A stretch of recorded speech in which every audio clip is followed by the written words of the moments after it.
یہ جو آپ اوپر تصویر دیکھ رہے ہیں اس میں وہی ملا طبقہ جو ایک ٹائم پہ کہتے تھے کہ عورت کی حکمرانی جائز نہیں ہے، آج وہی دیکھیں کہ ان کی سیلری 15 سے 25 ہزار ہوئی ہے صرف، اور ان کی اوقات ہمیں نظر آ چکی ہے۔ سوچیں ان کی سیلری لاکھوں میں کر دی جائے تو یہ تو ویسے شرابے لال کر دیں گے، اور پھر کیوں کہا جاتا ہے کہ آپ مولوی پر تنقید نہیں کر سکتے؟ کیوں تنقید نہیں کر سکتے؟ ہاں میرے بھائی، آپ کا تنقید کرنے کا حق ہے، آپ تنقید کریے، تنقید نہ کیجیے، تہمت نہ لگائیے۔ تہمت میں اور تنقید میں فرق ہے۔ تنقید آپ کریے ایویڈنس کے ساتھ۔ آپ کہہ رہے ہیں کہ یہ وہی مولوی ہے کہ جنہوں نے پہلے کہا تھا کہ عورت کی حکمرانی ناجائز ہے، اور اب آپ ان کے اوقات دیکھ سکتے ہیں۔ تو اوقات کیا دیکھنی ہے؟ کیا مولوی نے اب عورت کی حکمرانی کو جائز قرار دیا ہے؟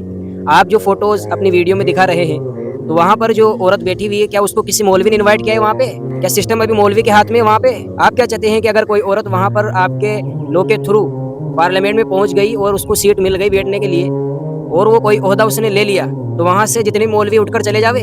اگر وہ اٹھ کے چلے جائیں گے تو پھر آپ تنقید کرنے کے لیے دوسری ویڈیو بنا دو گے، آپ کو پھر دوسرا کنٹینٹ مل جائے گا ویڈیو بنانے کے لیے کہ مولوی کو تو سیاست سے کوئی مطلب ہی نہیں ہے، تو مسجد میں بیٹھا رہتا ہے پورے دن ہی، اور مسجد میں بیٹھا رہتا ہے تو پھر تم تنقید کرتے ہو، پھر ویڈیو بنا دیتے ہو کہ دیکھو تو مسجد میں بیٹھے رہتے ہیں، ان کو تو سیاست سے کوئی مطلب ہی نہیں، وہاں جاتے ہی نہیں۔ بخاری کی صحیح حدیث ہے، اگر کوئی عالم اس کے کہے گا بھی تو ہم اس کی بات نہیں مانیں گے کہ وہ قوم ہرگز کامیاب نہیں ہو سکتی، فلاح نہیں پا سکتی جس کے سربراہ کوئی عورت ہو۔ ہاں اسی طرح اگر کوئی عورت افغانستان کے اندر پارلیمنٹ کے اندر بیٹھی ہوئی ہوتی تو آپ تنقید کر سکتے تھے کہ وہاں پر کیونکہ انتظام جو ہے وہ مولوی کے ہاتھ میں ہے، مولوی وہاں کا انتظام ابھی چلا رہا ہے، تو وہاں پر آپ تنقید کر سکتے تھے۔